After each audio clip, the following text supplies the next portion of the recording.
Hey, welcome to Something to Talk About. I'm Stacy. This is my show. My guest tonight on the show is somebody that anybody who listens to AirWreckRadio knows and loathes.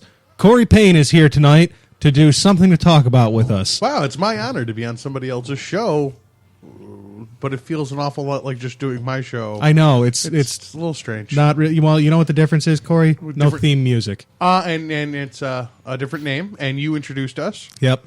All right. Yep. Oh, I'm cool with second chair. So this week on AirWreckRadio, we did sticky notes because I had an assload of sticky notes, and we got through quite a many of them, but we didn't get through quite anywhere near all of them. So I thought today would be a great opportunity for us to catch up and get my desktop clean.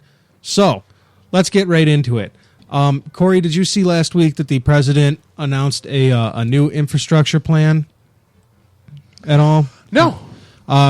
He said, under this new plan, private parties will be allowed to invest in infrastructure in conjunction with cities and states. So CP Ward, for example, will be able to invest their time and work into the infrastructure as the originator of the work. Instead of being contracted by the state to do the work, they will do the work. And their return on investment will be steady income. So it's kind of almost like a reverse. They're going to, you just do it and we'll pay you rent on it kind of thing? Something like that. I'm thinking that this leads either tolls or tax incentives. I don't know if it's a terrible idea, but I don't think it's a great idea. I got to hash it out in my head. You want to get tolls on public roadways all over the place, or maybe just Easy Pass, and whenever you go past a device on any road, you'll just get billed for going over CP Ward's road or the ASPLD's roads, the ASPL. Is that how it works, or is it I don't know. They'll just collect a tax check, like the government will send them a monthly check for letting us have the roads, and that money will clearly come out of our tax money. It could be a tax check, but honestly, if it was going to be a tax check, why wouldn't we just pay the companies like the old way? Like, if we were going to give them our tax money, why wouldn't we just give them our tax money like we've always given them our tax money? Well, maybe because now they own something, they can count this as an asset towards their company and increase their value through owning and managing assets with income. It's like buying a rental property. Now, not only am I a contractor who gets paid to fix up rental properties, if I buy my own rental property, I fix it up, I do the same things I normally would have, but now I got a monthly paycheck, so my value is worth more because I own an asset, especially one that's got a positive money flow. Except the difference between a road and an apartment building, for example, or a second home or anything, any kind of rental structure like you're talking about, is that roads are part of the commons. So while you're adding value to the private investors' portfolio, you're removing value from the public commons portfolio. What if the roadways are so well maintained and so well designed and executed because they are now private party that it actually increases the value of our infrastructure, but not in a monetary way, but in a value of use way? I don't see that the commons, when given to private parties, has been terrifically well maintained. Maybe not all the time. I'm just saying maybe there's a shot here. I mean, sure, but privatizing common things has not worked out so well. Like, for example, while the argument over fracking goes on, companies still get to do their fracking, and people who live in the areas still get to deal with earthquakes. Hooray! Thank God for capitalism. But I wonder if we're using a comparison. You're using a comparison of a hot button subject here versus. I get where you're going with it. I see where you're drawing the correlation.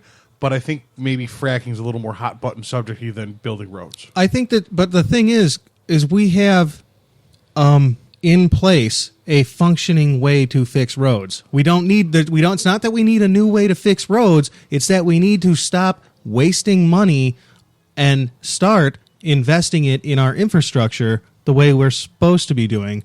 And that's perfect sense. My question here would be, classically, government programs and government agencies tend to naturally waste money. That's not true at all. It seems to be something that happens. However, it does seem successful privatized companies are much more efficient at saving money. If private companies are so successful at saving money, then how come we had to give the banks $250 billion after they were recording record profits? Okay, we're talking about two specific industries. Not we're talking about privatizing. No, we can. I can use the example of a private industry who shit all over everybody because they're not the only private industry that does it. And this isn't a back page unregulated deal, as it is kind of on the front page of you build it, we'll use it, we'll pay you a percentage on it. Deregulating banks was all over the news. People were all about it. I'm not saying, but the president told us they were going to do it. But the powers, not this president, another president. But the powers that be are so heavily mixed with the banking industry that I don't see that that's necessarily a fair correlation to infrastructure building. I don't see how you can see that it is not a fair correlation. I mean, okay, are banks and infrastructure the same thing? No, but do they get their money from the same place? Yes. Infrastructure companies get their money from banks. They see business works the way they see what works, and they see that banks can do all kinds of horse shit and just get the fuck away with it. Just get away with it. And the auto industry does the same thing, and manufacturing does the same thing, and the IT industry does the same thing. Why wouldn't you think construction is going to do the same thing? Private contractors, oh, there's a bunch of people I know are all saints. Not that they're all devils, but they're not all saints either. Nobody's a saint. And when it comes to business, they're going to try to get as much out of this as they can. And they should, but honestly, what the fuck is wrong with just paying them to fix the roads the way we always did? What do we think, the taxpayer is going to save money here? No. Somebody lobbied for this, and that somebody represents builders. Like anything else, I think that when I came into this conversation, it wasn't to try to argue with you or disprove your side of the story. It was for me to try to wrap my head around it. Because I hadn't heard anything about it. I hadn't had time to think about it or anything like that. I'm just trying to see, both sides of the story here. And I wonder if maybe just the action of trying something different might merit some positivity. Because you say, what's wrong with doing it the way we've been doing it?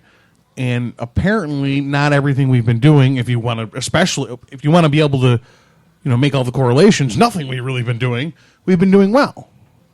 Do you know why the roads and bridges are I think it's $2.5 trillion? Yeah, it's a ridiculous number. Do you know why that is? Because of government inefficiency? No. Well, okay, fair enough. Just like what happened with Kodak and Xerox and things like that, is they got these big government contracts and they got fat and they got lazy. They got lazy. And they don't, the company got fat, not the individuals. Right, the company got fat, the managers got lazy, the unions got strong. Nothing wrong with strong unions, but you need strong managers on the other end. And their managers were not strong. They were just coasting just like workers did, and it propagated itself into a nasty situation for places like Kodak and Xerox. All right. General Motors and Dodge. I had to think about it for a second, because especially that scenario of anybody, any city on the planet probably, who can relate with those two things, would be Rochester and Detroit. Right. The reason that we have a $2 trillion roads project that's been just needing to get done if we want to continue to have an infrastructure is because we've glut the tax bill. We cut the belly open on taxes, man. We gave all the money to the rich. We gave the Bush tax cuts, gave out so much money that cut into what should have been included in the government's tax note. They can't afford that shit no more. I think they're still fighting a war that cost cajillions of dollars. I think the number was 72% of millionaires since the Bush tax cuts. Millionaires grew 72% of private-owned millionaires. That might be correct. I think that was whatever the number is. It's shocking. It was gross. I've mean, heard it was the number, ridiculous. and it is. It's probably in one of my sticky notes here. We'll come across it eventually. I really feel strong about that 72. And everybody says it. $1 million is not today. Is not what it was. Well, see, but millionaires aren't. I don't think. See, I think your 72. I think is about billionaires, not millionaires. I think that's really what the problem is. Is like honestly, 72% growth. I don't think it was billionaires. Well, we'll look it up at some point.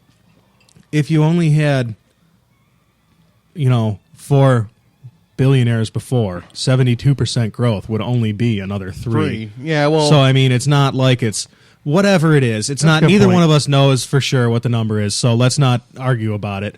The thing is, the amount of money that's gotten taken out, the Bush tax, it used to be 50% after something like after your first $3.4 million of income, you would be taxed 50%. Before that, before Reagan, it was 90% after your first, I think, $5 million or something like that. It might still have been $3.4 million.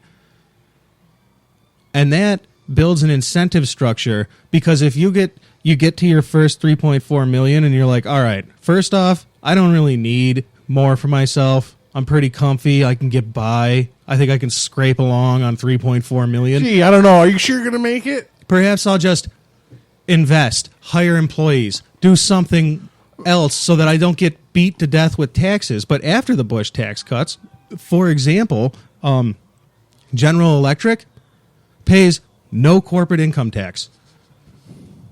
Goose egg. I'm sorry, what? Yeah. Can you say that again? General Electric pays goose egg corporate income taxes. You're turning me fast here, buddy. They spend way less than they would have spent on taxes, on evading taxes, but it is still a disgusting amount of money. It's true. That they just waste, and it's human productivity waste, too, because they need really smart lawyers who could have been really smart engineers instead of really smart lawyers. Or really smart lawyers doing a little more qualified more work. Yeah. Another example. This is one I heard today. This is my new favorite. This is in the book Predator Nation by Charles H. Ferguson, who produced or directed or both Inside Job. Mitt Romney pays only 14% tax rate on an income of over $20 million a year. Now, to put that 14% on $20 million in perspective, I pay 15%. Mm-hmm. And I definitely don't bring home $20 million a year. No. Not even a little bit. No.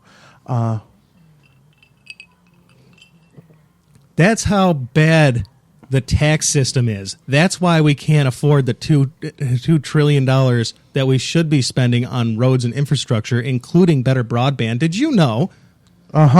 Speaking of infrastructure and broadband. Yeah, I heard this one. The U.S. is not in the top 15 nations for broadband speed. Yeah. And connection availability. You can get 100 megabits per second as of 2012 in Taiwan for $30 American a month. Private company-wise here, buddy, you're about to get faster cellular internet service than any broadband in anybody's house. Is that right? Verizon's new LTE system running out, and AT&T's is a little bit behind, but it's coming out too. It's faster than your Time Warner's fastest package. Well, there's no good reason for that at all. Not one good reason for that. Those are two giant, basically monopolies. Yeah, because they're probably, somewhere down the line, they're probably owned by the same organization. They certainly do business with each other. Well, you have to. Verizon, just a couple of years ago, they did a big boxed business thing with Time Warner and with... I don't know, a couple of the other providers that aren't around here, that you could get with your Verizon, so you could, they would cross-market their products. Yeah, you ever seen Spy vs. Spy? Yeah. Most motherfuckers hated each other, spent every minute of the day with each other. Yep. So, there you go. Yeah. Only these motherfuckers don't hate each other. They love money, and they don't care about anything else. Oh, you're assuming one's white and one's black, but they could care less what color it is. They'll swap. I bet you they swap CEOs, or, partners. Ha ha ha. Get it? From time to time, it's trade. Hey, here you go. Yeah. Oh, they definitely. You want to talk about revolving doors, man? That's what it is at the top. You go from banking to government oversight of banking and back into banking, or you go from business into banking to government oversight of business or banking, then back into business. Yeah. And it's just that's how it goes. At the top, it's all like that. I would have wrote it down so that I would have had a list of names who are all fit that example, but it would have made a very long and very boring show to just sit here and read names and where they came from and where they are now and how fucked up it is. But it should make you angry. I recommend anybody learn about that stuff and just prepare to have your blood pressure raise a little bit. Here's what you can do. When I need to take a pee break, you could just break into that and they'll never know I was gone. They'll all fall asleep. Like I said, have no idea. I didn't write it down. I'm waiting on the paperback to get here because writing it down in the audiobook would have taken 4 hours. Gross. It wasn't 4 hours of listening, but I don't type as fast as I listen. So Rewind, type. So speaking of filthy rich bastards and how they're not paying their share, if the federal government seized just the assets of 7 people, each of whom bore enormous personal responsibility for the bubble and crisis, Angelo, Not Angela. no, that's different. All right. Angelo Mozillo, Richard Fuld, Jimmy Kane, Joseph Castano, Stan O'Neill, Henry Paulson, and Lloyd Blankfein. The money that they could seize from these people would provide over $2 billion to compensate victims of the financial crisis that erupted in 2008. That is also from Predator Nation. $2 billion that could be seized because it was ill-gotten funds, and used to ease the woes of the 8 million Americans who lost their homes in the housing bubble bursting. Not that it would be, even if the government did seize the assets, it would just be squandered away in bonuses, and contracts, and subsidies. You got that just a little upside down. That's what happened. That's what happened. The government gave a ton of money to the banks, $250 billion as part of TARP. I got that part. What I was saying is the beginning of the sentence was if the government seized the assets of the 7 people that were corely responsible for this. It wouldn't go to bonuses. It would go...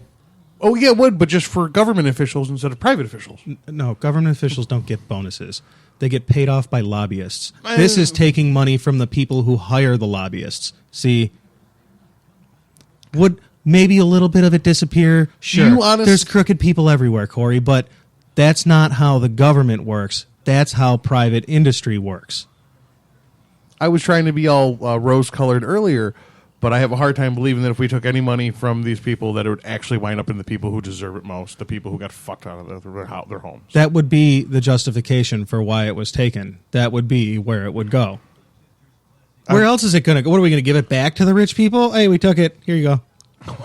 Oh, you need a personal stimulus? Okay. Well, even if it were, what if it were just for show? What if it's just for showboating? We're going to punish these rich people and give it to these rich people who will just trickle it back to them. I think you're overestimating the government's ability to accordingly make that kind of money disappear. Well, that's a good point. If you took that money from those 7 people, it would be global news. I mean, there would be no good reason to do that. There'd be no good reason to do anything crooked with that money. It would do so much for America's standing in the world's eye view to knock these assholes down a little bit, take some of that money that they achieved through criminal behavior and give it back to the people that they fucked as remuneration. So now, some people aren't going to be able to get their houses back. You know, the damage is done for some people. But there's people out there right now, still today, underwater in these fucking mortgages with their adjustable rate and their fancy languages that were used, and the banks just stuck it to people leading up to the housing bubble collapse. And people are still suffering from this. And not one person has been prosecuted and jailed. Not one CEO, not one corporation has taken, they've been prosecuted, but they didn't have to plead guilty to anything. They just had to settle up for massive amounts of money to you and me. $2 million is a lot of money. It's a lot of money. $200 million is a lot of money. And the Treasury Department felt like that was a lot of money to get from a bank that makes $2 million in less than a day. That doesn't remunerate the victims. We need to get... we need to trickle down. I guess is like... But like, sometimes you got to seed the clouds. Oh, you can. You know? That's a good thing we could also bring up sometime. And I really get where you're going here. I'm just... I know, you're cynical about the ability of government to do anything right. It's funny how we flip-flopped, because when we were talking about road construction, we were on opposite sides of the fence, it seems. We were, but not... No, I was still with government for being able to deal with the roads because they've done it for so long. But it's just like you say, we use... In my argument, you look at me and say, well, the case study shows. We saw it in the banking industry. We saw it in manufacturing. We saw it in automotive manufacturing. The case history shows that the private corporations are just going to, because they're blood-sucking fiends, are just going to screw it up. I want to clarify real quick. I have nothing against private industry intrinsically. There are good businesses out there, and even the bad businesses have some good things going. Oh, I'm glad you should say that. But I'm glad you say that. There comes a level where shit gets fucked up. Clearly, you convinced me by showing me the case study, and okay, all right, I see where you're going with this. And now I kind of feel like I got to go the other way with it. And from what I understand of the case study is, even if we manage to seize these assets, there'd be a 50% loss, and it had to go to pay the commission, the senators and the congressmen their bonus. You think they bleed the pig? They do. Well, like if you run a committee, you get a bonus. That's why they have committees. That's why so many people sign up for committees, because you get more money for doing it. That's not tax money. That's lobbyist money. No. Lobbyists pay for committees. They do. You know what? They probably back pocket to get committees built. The chairs on committees, get paid. Get a American paycheck. You're right. For being there, that's a bonus. So I'm saying 50% of this is going to go to administration costs. There's a good way to put it. Administration costs. That's what happens to all your charity money. Okay, currently, 100% of it stays in the pockets of the fat cats. Oh, all right. See, I see your point there. Yeah. You see, so even if some gets lost in translation, isn't it still better to try to I mean, tell somebody who's fucking underwater on their house, hey, listen, either Lloyd Blankfein can keep $250 million, or you and fucking 100 other people can keep your house. Did you know lobbying in the U.S. accounts for about $20 billion? Corporations... Private lobbying. Corporations spend about $20 billion lobbying in this country. Now, that seems small to me. Is that bad that seems like a small number to me? It's only about 1% of total corporate profits. Like, it seems small to me when we're talking about the amount of money available. Yeah. That seems like a small number to me. It is. It's a terrific way to invest that they've discovered. If you just pay off politicians and make running for office super duper expensive, the government becomes inefficient because the governors, the elected officials, have to spend the first 5 hours of every day begging funding, getting funding, and then maybe they get a couple hours to do some lawmaking or legislating or executing or even campaigning. Or even a little campaigning, because they definitely have to do the shit out of that. I'm not against campaigning. I'm against 2 years of campaigning out of your 4-year office term. Yeah. That bothers the ever-loving hell out of me. Yeah, that's a big problem. But I'm not for it. You got to go kiss the babies and shake the hands. I get it. You have to be able to respond to your constituents. And if you're not, like, we shouldn't call that campaigning. There should be something else to call that. Being a politician. That's called being in the public eye. It's part of your job. Is being a get out there and interact. Figure. Get out there and interact. But fundraising for several hours a day, just so you can get elected, is absurd. Bob Duffy, and I know this might be too local, but Bob Duffy, who was the mayor of Rochester for, I don't know, 6 years? No, he wasn't the mayor years? for very long at all. 4 years? No, I think he not did even. No, I don't even think he was there a whole year. I think the mayor was. No, he was there more than a year. It was a step for him. It might have been a little more than a year, but it wasn't any amount of time. He definitely didn't fulfill his entire term before he was whisked away by the wondrous. Who's his name? The son of Zeus. There.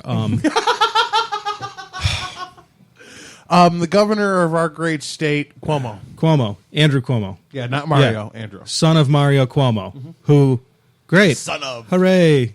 We've got autocrats. That's great. Okay, but I love it. This guy who apparently, I really don't feel that he looked at Rochester as a stepping stone.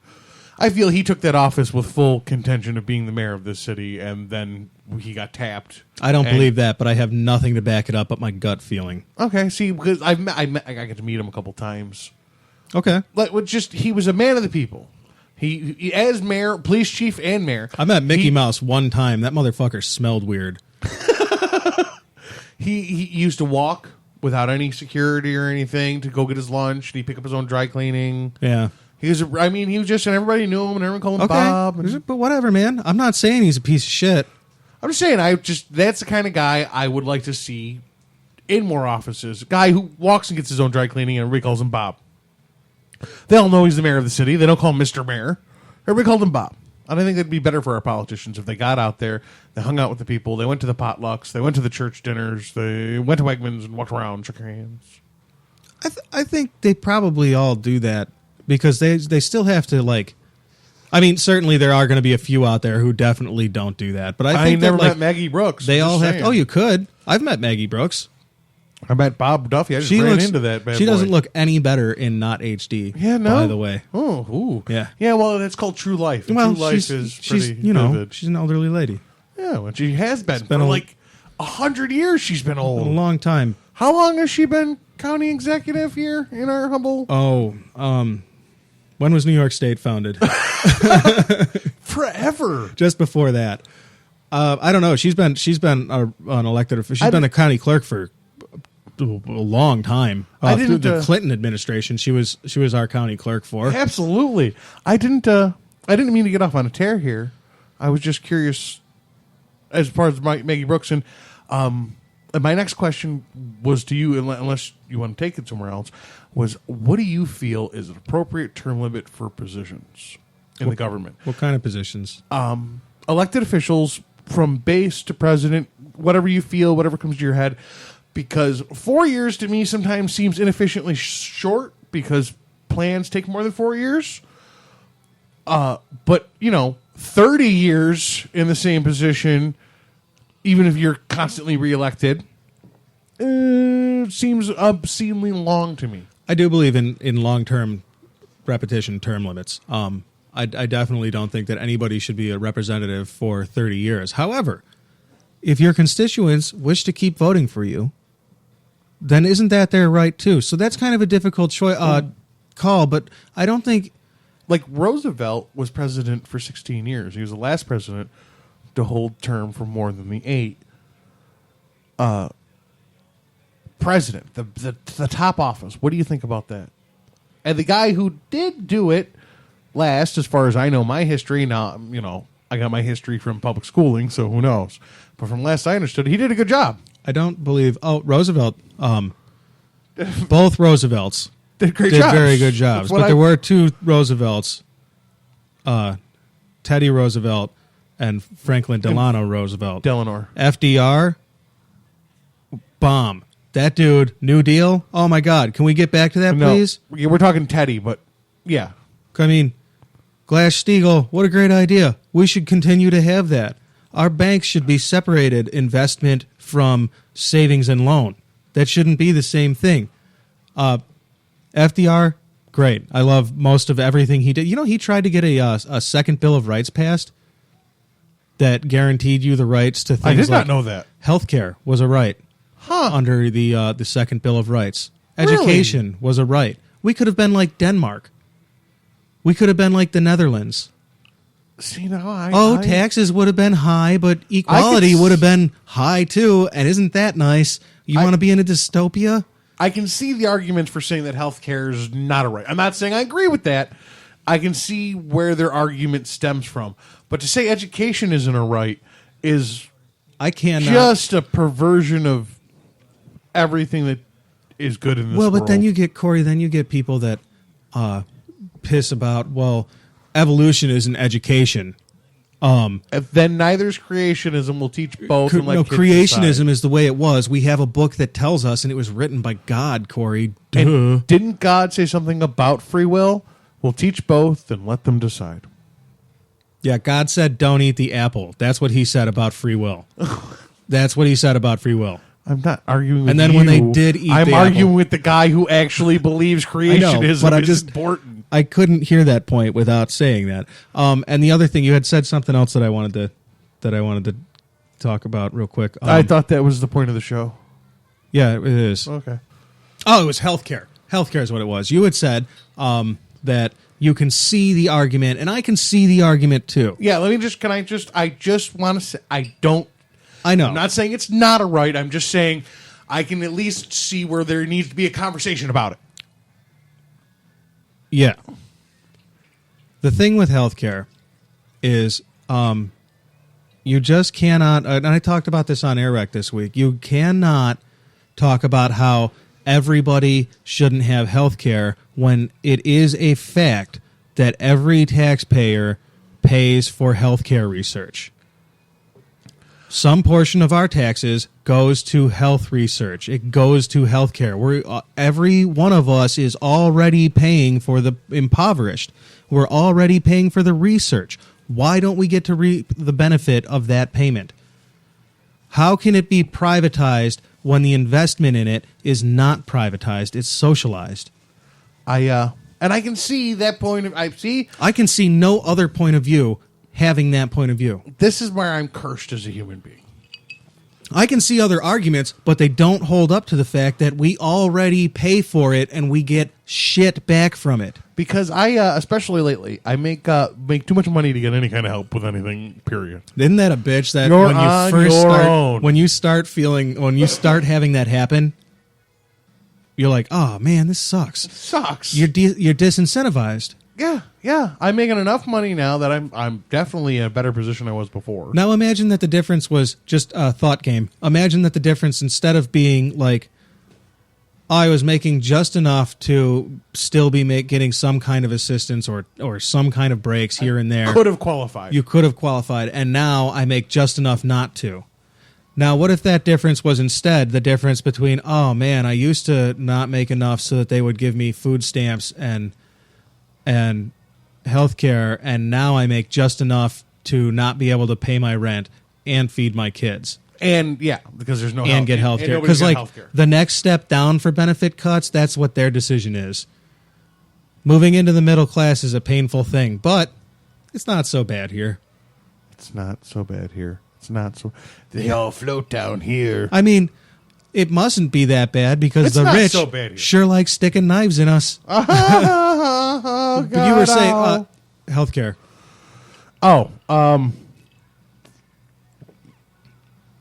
Yeah, I was saying healthcare, but what side was I ready to defend? Because I don't know. You were trying to tell me how you could see their argument, and I had said that no matter what you say, with my point of view, I cannot see any other argument.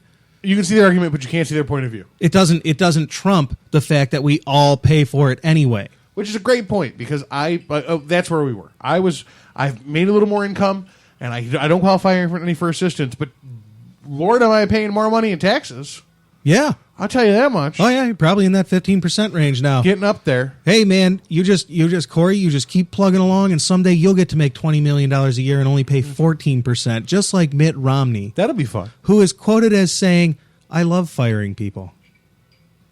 That's not fun at all. I've had to fire people. I've had to fire people too. It's not fun. It's awful. I did fire somebody once where I was like, that felt awesome. Walk sideways pizza guy. Yeah, that guy. Yeah. Folks, listeners. Sorry, inside, yeah. One time while working at a pizza place, I a new hire picked up a pizza and held it under. He was a driver. He was going to be a delivery driver, and this was his first delivery. He picked up a pizza and held it under his arm like a book. Like a school book. Walking around with your history book. So that needed to be 800 pages. Picture what this hit does to the pizza. The whole pizza slides to one end of the box, and the customer will not be pleased by their crumpled up ass pizza. No. I fired that dude immediately. I said, dude, this ain't the job for you. Walk. Goodbye. Sorry, man. Go try somewhere else. You're not working here. Not if like I gotta start you from fucking like that's Cold like pizza flat. If I gotta start you there. That's like hiring a machinist who doesn't know how Legos work. It's like teaching somebody to play cards, and the first step is, okay, now this is a playing card. Mm-hmm. It is exactly like that. It is exactly. It's actually more like, and this is a table. Either way, sometimes it does feel good to fire people, but only when they really, really deserve it, because they're fucking idiots. Now, I can't imagine that that's the context that Mitt Romney meant when he said, "I love firing people." No, he meant he likes laying off thousands of. He didn't fire the dumb pizza guy. No, his company lays off. If he lays off people, he lays off thousands of people at a time. The company that he worked for before running for the presidency was a restructuring company, so they would go into private businesses and tell them who to lay off. And it was like those guys, the Bobs from Clerks. Yeah, exactly. Yeah. The Bobs are cute and entertaining, but my name's not Michael Bolton. I'm not going to get them, distracted. I wouldn't elect the fucking Bobs, right? Like, could you imagine the Bobs running for president? No, but that's what Mitt Romney did. Oh my God, do I want to now? Just both of them at the pedestal at the same time, always. And yeah, because it's got to be both. And they're doing. You know what? I'd love to have those guys in government because they could look at the extra people involved in government and say, so what exactly is it that you do here? It's some weird universe parallel dimension dichotomy where they cannot exist without each other in a certain amount of proximity. All right, we're streaming way too far off course with this Bob's reference. I'm sorry. Office Space, great movie. Watch Office Space. Meanwhile, in healthcare land. Did you know that every single dollar, this is a great reason to invest in medical care. Every single dollar invested in medical research results in $2.21 of new business activity. What a terrific $2.21. You put $1 in, you get $2.21 in economic value back. Where is this machine? I have some investing to do. It's the medical care industry that we pay for and don't get the right to use. I'm investing in medical care right now. You should. Well, you actually already are by having an income that's taxed. So, okay. Congratulations. But privately, you own a system you can't use. Yay! So privately, I'm going to invest in it and just reap the benefits of the shareholders. That information came from Elizabeth Warren's A Fighting Chance. Which we referenced on AirWreckRadio. Yes, we did. Let's see here. Moving on. That was that one can go away. We're really doing a good job here at cleaning up my desktop. Unemployment's fun. Let's talk about unemployment for a second. And I'm in. 1 in 6 work-able Americans cannot find work. 1 in 6 physically capable of working Americans cannot find available employment. Not just physically capable, also who want to work. Willing to work. So we can dismiss the right-wing argument of gross. Well, they're all lazy. That's why. We don't even need to talk about that because this statistic specifically says 1 in 6 workable Americans. It means job seekers, people who are actively looking for work. 1 in 6 cannot find work. In the 5 years since the 2008 crash, over 8 million Americans have been forced out of their homes. It actually is a separate thing. I don't know how that got to be in the same sticky note. It's very unusual for me. But it's still the same story. We were talking about the housing bubble. It's all the same story. Yeah. On top of losing their homes in the housing bubble, they also lost their jobs in the market crash. That's how you get homeless people that I feel sorry for. I wish that I could explain to you what happened in the banks because, I've now listened to about 4 books consecutively about it, and this one, the current one that I'm reading, is boy, does he get into detail. Oh boy, is this another Bible? It's a little bit like the Bible. A little dry.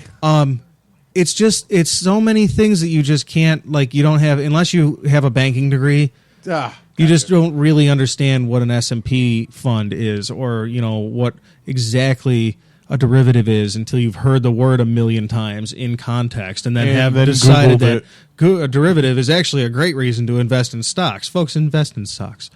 But first, eliminate your credit card debt. And don't lease cars. That's something I wanted to talk about. God, I don't know that I can even talk to you about that. Do you understand? I don't care. You're that the perfect I sold person. 6 cars this month. You're the perfect person to talk to about this. As a salesperson, Corey, you're incentivized to do that. I make the same amount whether I buy or lease. Right. So it's just easier to build the value of a lease for some people. It's an easier thing to sell. Listen, you're going to want a new car in 3 years. Why don't you just indenture yourself to servitude for the privilege of not owning a car? Yeah, and it's only going to cost you $200 a month. Only $200 a month, and you won't own a fucking thing. Instead of $500, and you do own it, but by the time you get out from underneath the payment that you've the term that you've chosen, it won't be worth a fucking thing. You know what is a better way to build wealth? Don't buy cars with payments. Or if you have to buy a car with a payment, reasonable. A small payment. Don't buy the most car you can buy. I know, Corey, that this goes against your... You're hurting me here. I know. We're drinking very nice whiskey here. I heard... because of leases. I heard... Oh, what's the lady car dealer? Does that make you feel dirtier? No. What's the lady? Kitty Van Bortle? Kitty Van Bortle. I heard Kitty Van Bortle has a new commercial on the radio that I heard the other day. And you remember Kitty Van Bortle's old commercials that I hate so much. I'm Kitty Van Bortle, and I'm here to protect you. Do you remember that? Yeah, well, yeah. Okay. So she has a new commercial out now, and it's all about how I'm Kitty Van Bortle, and I think the best way for you to own a new car is to lease a new car. And then every 3 years, you'll get a new car. And you'll never have to pay for brakes or tires. And I'm just like, you know what else I can do? Yes, I could buy a used car that I could pay with cash, and I'll still have to pay for brakes and tires and shit, but that stuff doesn't add up to the money you spend on car payments. Listen, dude, if you've got a top tier credit and you want to buy a car with car payments, go ahead. You know why? Because you're going to get 0% financing. Might as well. Or don't. Invest that money in something that gives you a return. It's not going to lose you any... Well, you know what? There are definitely circumstances, and I'm not giving rock solid, like, you should never, ever, ever finance a car. That's not true. There are times when you need to finance things, and that's okay. But people make the mistake of financing things. Oh, no question. They get buyer's itch. You know? Oh, no question. I definitely need that fancy-ass stereo, even though I'm going to listen to my phone on headphones all the fucking time. I tell people all the time, the first step of this process is sitting down and figuring out exactly how much car you need as a person. And then figuring out how to make you buy more. No, see, I'm the exact opposite. I know, Corey. I'm not talking about you. I'm talking about the industry. But, well, there's two ways of thinking. There's 50-50. You talk to one salesman, you talk to the next, the odds are it's going to be 50-50. Some guys are like that. They want to pump it up. They want to get the most value because they want to hit the gross board. Because they get incentives. It's another positive bonus. Yeah. Where I'm the other way, I'm a volume guy. I would rather sell more cars than less and hit my volume bonus than my gross bonus because I make friends selling cars cheap. Yeah, and return customers are great. You make customers selling cars expensive. Yeah. I make friends selling cars cheap. I think you make. I think that I think that what you actually do is make customers for yourself, selling them cheap. What you just heard is literally my sales shtick when I explain that to people. Oh God, you got to get rid of that word "friends." It sounds so phony. It sounds so disingenuous. Yeah, you're too intelligent for this trick to work on. But I would have already read that. That's right. I don't have a car payment. I would have, if you were coming to me, let's say though, I would have You never judge a book by its cover, but 15 pages into the novel, you should have an idea where we're going. Right. I wouldn't have fed you a line like that. Full disclosure, I do have a bike payment. That's a good point, too. I also have some credit card debt, but you know what? What? So what? I've learned that, I've been responsible with my debt, and I'm not sinking in. It's not like a lot of times what happens is people get debt and begin sinking immediately. That is not what's going on with my debt. There are responsible ways to have debt. However, credit cards, never responsible. I should have never got a credit card ever.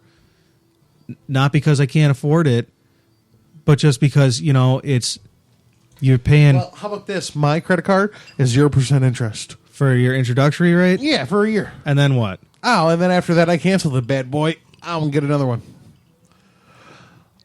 They'll give me a better rate next year if I cancel and get a new one. The company next door to them will give me a better rate. So. Okay, well, make sure you do that. Oh, due diligence, dude. Oh, yeah. You got to play this game. Yeah. There's a game to be played here. That's why I don't agree that all credit cards are evil. But, see, now it's going to be in my head that I got to talk.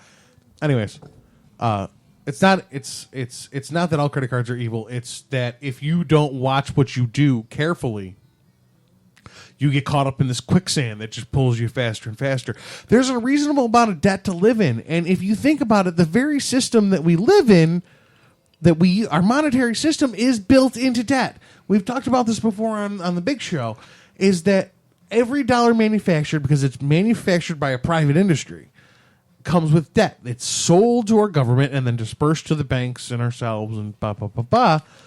But it's sold with debt. There's already at least a 1% interest on every dollar created. That's something. That's the cost of creating dollars, though. Is that what you're talking about? No. Printing money? No. Cost included. Cost figured out already.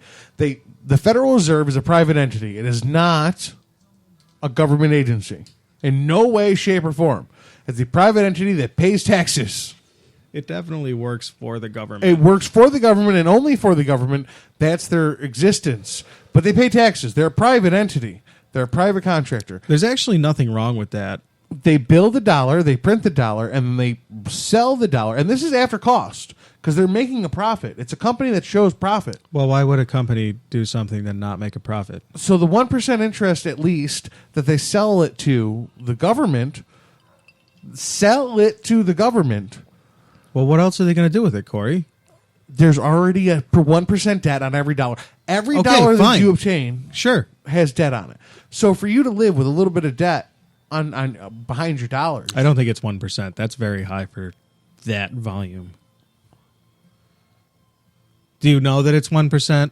That's the number that seems very I'm not like trying to call you out. I'm just asking for my own knowledge if you know that it's 1% or if you just know it's something. Full disclosure, that's the number that seems to stick with this fact in my head. Okay. But I learned this from a documentary.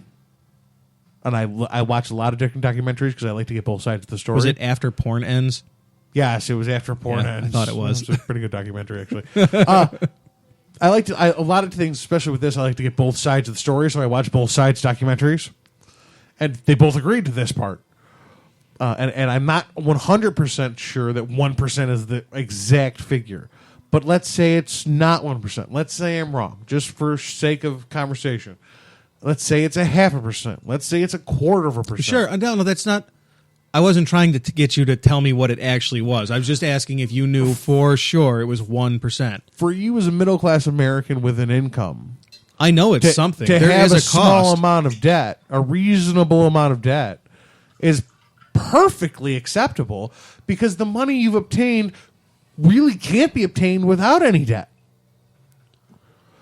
The way the system works, ridiculous. I mean, the way the system works is if all debts were cashed in and everything was paid out instantly, it's a magical thing that couldn't happen. I get it. But just stick with me. If all debts and all things were cashed out instantly and all the money had to go wherever it had to go and all the physical money that was taken out of circulation because it was cashed out and even a lot of the digital money that's created was cashed out, there still wouldn't be enough currency to cover all the debts because of the amount of interest. Hard currency, paper currency, even with digital currency. No, there could never be. There's no. That's the interest, the percentage on the money is so high that the debts couldn't truly be cashed out because everyone would still owe interest. Dude, but that doesn't mean that. That's no kind of justification for personal debt. Rampant personal debt. I mean, no, I'm not saying it is. I said a reasonable debt, not rampant. You shouldn't. If you make $50,000 a year and you owe $100,000, you're out of your flippin' mind. What if it's a house? You have to take on some. Well, you don't have to, but it's most people. I mean most people. If you take on some debt to pay for a house, they take on the biggest purchase you're going to indebt yourself to is buying a home. And home loans, for example, even if you didn't want to give them a pass, I'd be willing, just for the sake of argument, to give home loans a pass because shelter is something that you have to have. I'm not going to talk about your car loan either. As long as it's a reasonable purchase. Well, even for that, even your home loan. If you're living in a $100,000 house and you make $50,000 a year, that's not unreasonable. I'd give it the pass. If you're making $50,000 a year living in a $300,000 a year house, you don't have things figured out. That's what happened. Actually, that's the housing market. Funny that you should. That's what happened to in the housing bubble. Absolutely. And banks were encouraged to sell them that way. And banks were. Well, banks were encouraged to sell them that way because banks encouraged themselves to sell. There was nobody encouraging banks because that's what deregulation meant. We deregulated the banks, right? And so nobody was watching them. And so what they did was whatever suddenly they were the invisible man. It's funny what you can do when you don't have to look in the mirror at yourself every day. When you don't have to think, how are they going to judge this? It's funny what you can get away with. What you can convince yourself is legitimate business practice. And that's what happened to the banks. And that's what happened to the housing market. The banks wanted the loan. They wanted the loan because they could sell those. They could bundle those loans together. You could. Because no, you're right. You could bundle them together and sell them as a package. But because there was no regulation going on, credit scores didn't matter. Companies, they actually Corey, they didn't have to buyers didn't have to disclose their income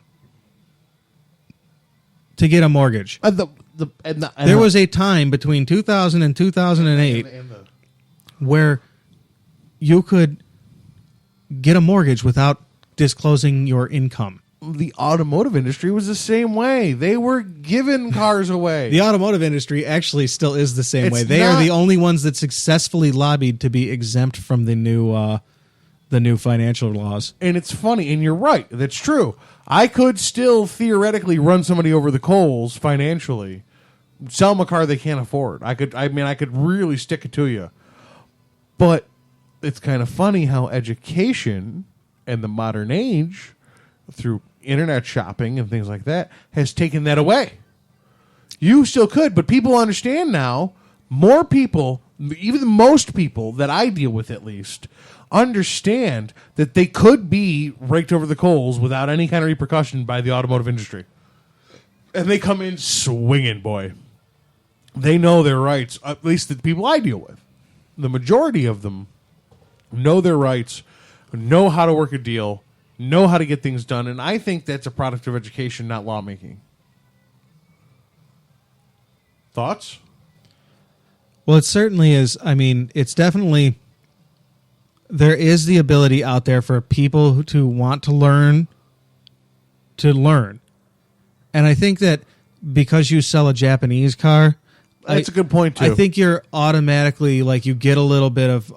maybe a little higher the informed education. Buyer knows that there's only one informed purchase to make in the domestic market. And it's not fucking Chevy. But there's a lot of decision making to go on in the foreign market. There is a lot of, and I'm saying so, and it just makes sense to me that you would deal with a better researched. But that's a good point too. Customer. That's why I prefaced it with the people I deal with. Anytime I see a Chevy with a piss on anything, Oh, stop it. I'm like, that bumper sticker, what that ought to be is it ought to be Calvin pissing on an American ignited ignition switch that caught on fire. I mean, Jesus Christ, Chevrolet. Did you see they got another recall set? I think they're up to 900 million cars recalled or something like that. It's so amazing that I've just said the same, like, I hold a very distinct position on this, and I've just said it so many times, but every time it's not like, you know, you ride the same ride over and over again, eventually, like 13 rides into it, you're like, well, okay, I get it now. Yes. I get angrier and angrier every time. Every time somebody brings Chevy into the picture, Like I a customer, just you're want talking to about start screaming. Johnny Customer walks in and he says, I'm looking at a Cruise or a 5 Mazda. Was a 5 comparable to a Cruise? No, a 3 would A be 3 is comparable to a Cruise? yeah. All right, I don't know Mazdas Yeah, fair at enough. all.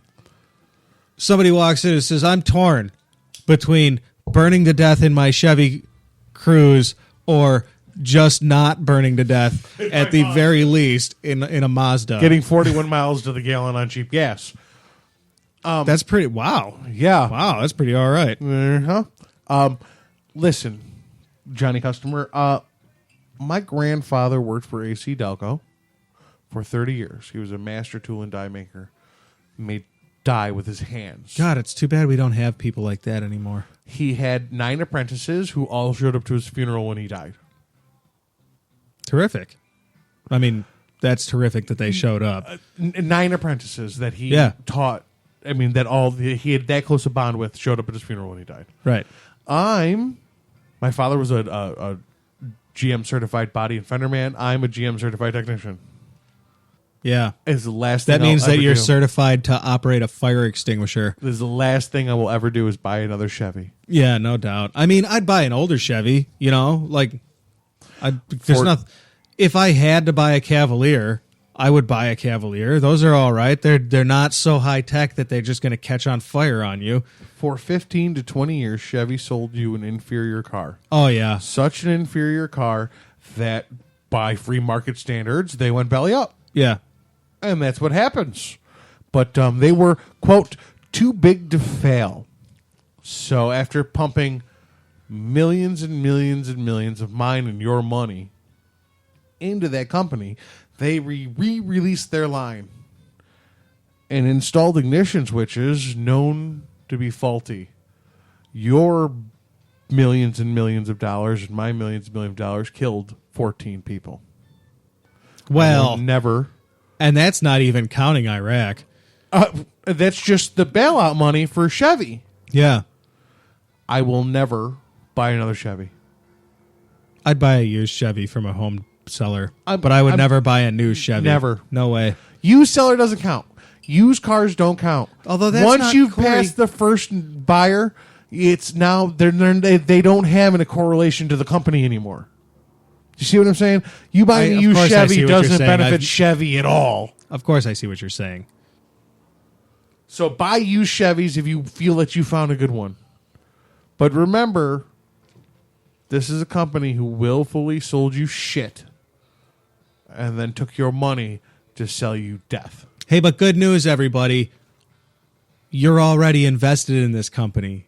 You paid them already to sell you shit. Oh, this is a nationalized company. Let's not forget this. Yeah. Chevy is America's. You moved your mic. I moved the pop filter, and now I'm back on the mic. No, but I mean, you had moved your mic. It's closer, and now we're having just a bitch of a time. Yeah, you're invested in Chevy. It's a nationalized car. This is America's car company now, folks. Yeah.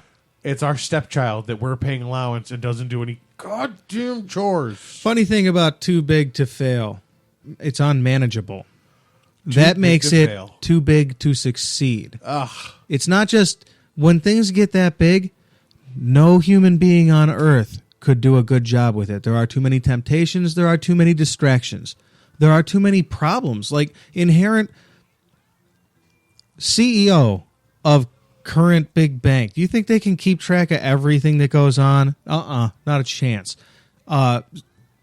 floor manager at the Chevy plant. Do you think he can keep track of everything that goes on? No. No. Manager at McDonald's can't even keep track of everything that goes on, and he's only got like 15 people making 3 hamburgers at a time. And here's the thing. Do you know why the floor manager at Chevy plant can't keep what's going on? Because he makes $4.50 an hour and speaks bad Mexican. That's a good point. That's the manager. That's a little unfair to the Mexican workers, but it's a good point.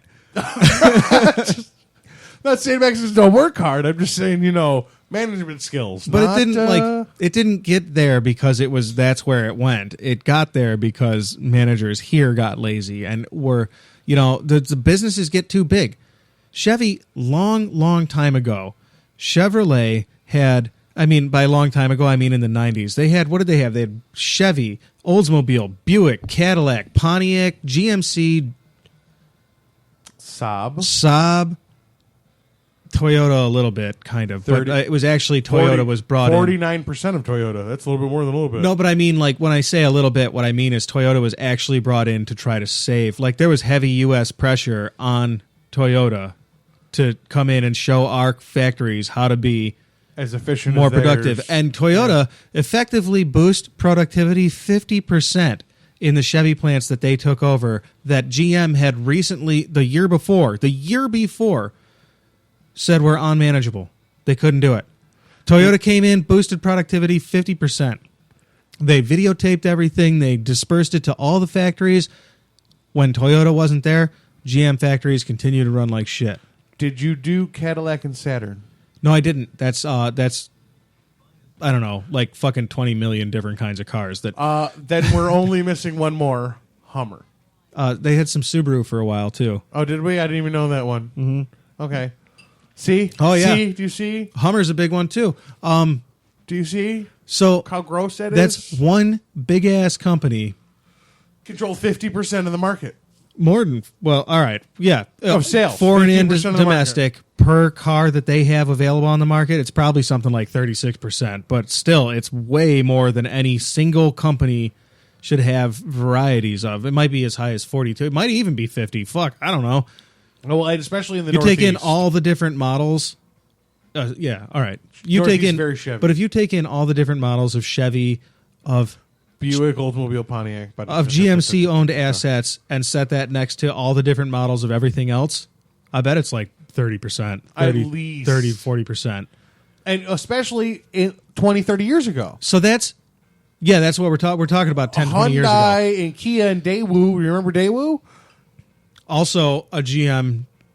Sure was. Yeah. Certainly was. But all those were tiny back then. That's all one company. They should have been broken up under antitrust laws in the fucking 80s, probably. And then the companies that couldn't make it, the Oldsmobiles and the Pontiacs that couldn't make it, wouldn't have made it. And there would have been better competition among the American domestic market. There would have been more factories because they couldn't be the same factories anymore. There'd have been differentiation. It would have created jobs just because it would have created more infrastructure. True. A more varied, greater infrastructure. And we totally missed the opportunity to do that.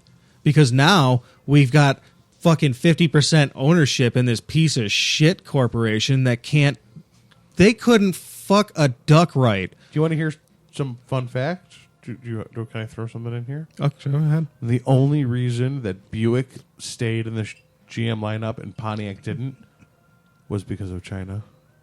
In this country, Pontiac outsold Buick 2-1. But that's price point. It has something to do with that. It doesn't matter how much productive they were. But China, they were the same cars, so it really was just... China, Buick outsells any other American manufacturer. Huh.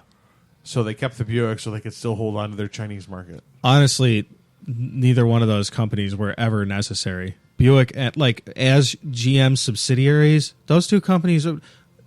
There is literally no functional difference between a Buick, a Chevy, and a Pontiac. Very little, yeah.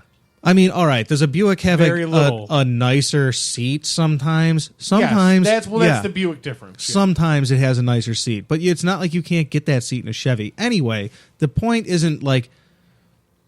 The point is, our country missed a terrific opportunity to step in and bust a trust, and it would have completely changed the picture. The stage that we're on now would be could you imagine if 20 years ago, 30 years ago, they probably would have had to do it up between the 70s and the 80s. Could you imagine what the world would look like today if General Motors had been split up into its subsidiaries? And subsidiaries and launched into individual companies? And those individual companies had to compete against everybody else. And honestly, you give them a deal, you don't have to break it all up, but like they have to conglomerate and they'll get a subsidy for startup because they're going to need that infrastructure building is very expensive. But we could have, instead of having 3 car companies where one of them is shit all the time, like at least one of them, not always the same one. It used to be Dodge, now it's Chevy. Dodge is actually the middle road company, and Ford, come on. Ford makes the best cars in America that are made by an American corporation in America. Well, for the most part in America. They do have some Mexican they definitely, but that's also America. It's the American continent, thanks to Bill Clinton for the wonderful North American Free Trade Agreement. Thanks, guy. Good up on you. Little fun fact. Okay. Suzuki, who was an up-and-coming car maker in this also country. GM. For only for a short time, the same amount of time that Mazda was Ford. But as of 2008, it became illegal for an American company to have a controlling interest in a foreign company. So Ford, Chevy, and Dodge had to sell their controlling interests in Suzuki, Mazda, and Nissan. Is that because it was illegal in America or because it was illegal in Asia? No, because it was illegal in America. 2008 was part of the bailout plan. Oh. You could no longer have controlling interest in a foreign company. Oh, great. What the fuck does that mean? That means that, you know what that means? That incentivizes the foreign companies to put up plants here where they don't have to pay United Auto Workers and that's wages. where it's going. And, I mean,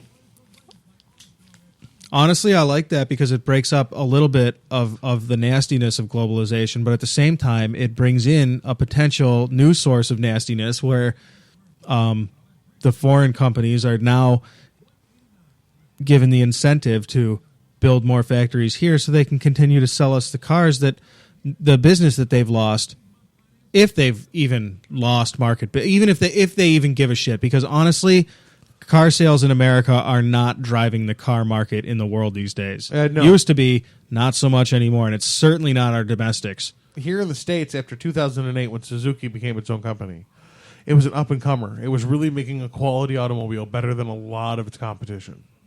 But because the market is so marketing controlled, it's so advertised driven, Suzuki could not keep up in the advertising game.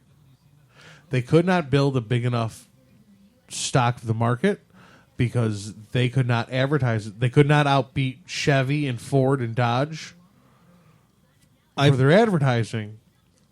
If you go to Suzuki, if you go to Canada, Suzuki is like the number 4 brand. Because there's advertising restrictions and there's less brands of cars. That's so perverse to me because I have driven a lot of Suzukis. Like, I've never owned a Suzuki, but I've driven a lot of Suzukis. And because of my line of work, I've driven a lot of different kinds. I've driven everything. There's almost nothing I haven't driven. You cannot drive a 2010 Suzuki Kizashi and tell me you're not driving a decent automobile. I have never driven a Suzuki Kizashi that I thought was anything other than a piece of shit. I hate those cars. I have never gotten into a Suzuki and been like, oh, this is a nice seat. I've never been like, oh, this steering wheel feels good. Ever. Suzuki but I haven't been in a 2010 Kizashi. Isn't that like an Amigo? No. Or not an Amigo. I'm sorry, not an Amigo. Areola. What was that fucking stupid Chevy they had before the Sonic? The Aveo. What a dumbass name for a car. No. The Kizashi would be more along the lines of a cruise size. Whatever. It was 4-wheel drive. It was all-wheel drive. Luxury cars. Oh, that's interesting. I don't know what just happened. Your My ice popped. broke. Yeah. Sorry about your computer. Just breaking the ice. So we're an hour and 11 minutes in. We're just breaking the ice. Right. But Suzuki was forced out because of the marketing budget of mainly the American the American auto manufacturers. Sort of good, I guess. Sort of good. Not necessarily great when a lot of those cars were being built here. A lot of those cars were being sold here, and a lot of those cars were being serviced here. Just to be stomped out because you couldn't keep up to the marketing budget of a Chevy who's a nationalized company taking your taxpayer dollars to pay for their marketing budget. I'm a little torn on this issue now because, the argument you're making is proper. And they were free market denied the ability to do business here. Bingo. They didn't fail. And they were denied the ability. I don't think that really costs a lot of long-term technician jobs or a lot of long-term sales jobs because technician and salespeople, like ground-level people, they're pretty interchangeable between dealerships. Well, yeah, cars. You get comfortable with what you're selling, but honestly, how long could you have actually been comfortable selling Suzukis? Cory, before we wrap things up here, we had asked a question earlier. We were curious about how long Maggie Brooks had been in office. Oh, very interesting, sir. And as this is our second sticky note cleaning up show, I thought it was fitting that I made so much fun. A sticky note to close things up with. Oh. Maggie Brooks, in 1995, she began her political career by winning a seat on the Monroe County Legislature, representing an election district centered on Irondequoit, New York. A year later, then-Governor George Pataki appointed her county clerk to fill the vacancy left by the former clerk who resigned to head up the New York State Department of Motor Vehicles. Hooray, the Department of Motor Vehicles. We still don't know who that person is. And it's now the Bureau of Motor Vehicle Licensing. Whatever. Is it? Yeah. Anyway, voters subsequently elected her, Maggie Brooks, to the clerkship in 1997, and she is still the county clerk. In 1997. 1997. 1997. Okay. So that's 17 years? A generation. To put that in perspective, in 1997, the number one most popular song was Elton John, Candle in the Wind. Do you know why that is? Because Princess Diana just died, and he re-released it. Exactly. Wow. Jules' Foolish Games was the second most popular song. Puff Daddy and Faith Evans, I'll Be Missing You. Do you feel old Number yet? 3. Oh, this is fun. In the number 4 position for most popular song in 1997, the same year Maggie Brooks... We're the radio. The same year Maggie Brooks got elected to the position that she currently occupies, Tony Braxton's Unbreak My Heart. Puff Daddy, Can't Nobody Hold Me Down. R. Kelly, I Believe I Can Fly. Oh my God. En Vogue, Don't Let Go. Mark Morrison, Return of the Mac. Oh my God. All right, folks. Cory, thank you for doing the show with me tonight. I've had a lot of fun. Finally. Folks, I'm Stacy Coughlin. These are my opinions. I hope I've given you something to talk about.